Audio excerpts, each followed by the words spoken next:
তারেক রহমান সাহেব দেশে কেন ফেরেন না এই প্রায় 13 মাস পরও? মানে আমরা জানি খুব সুনির্দিষ্ট তথ্য, উনি নিজেই জানেন।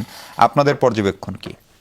আমার পর্যবেক্ষণ হলো এটা আমার জন্য একটা খুব বেদনাদায়ক একটা অভিজ্ঞতা যে উনি কেন ফিরেন না।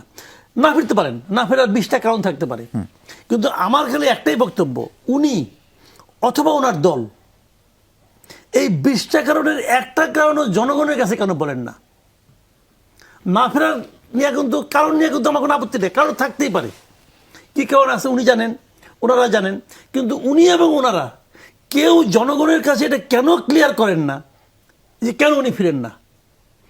যতদিন ওনারা না শোনেন, দেখেন আমি একটা কথা বলি আপনাকে, গ্রামে একটা প্রবাদ দেখেন, আপনি দেখেন আপনার ভূত কিন্তু দিনের বেলা আসে না, রাতের বেলা আসে। কি কারণ আসে? রাতের বেলায় দৃষ্টি বেশি দূর যায় না, দৃষ্টি বেশি দূর যায় না।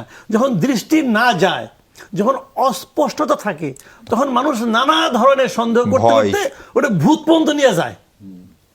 তো এখন আমরা জানতে চাই, ভাই আপনি প্লিজ বলেন কেন আপনি আসতেছেন না, সমস্যাটা কি? বললেই তো হয়, কেউ বলে না।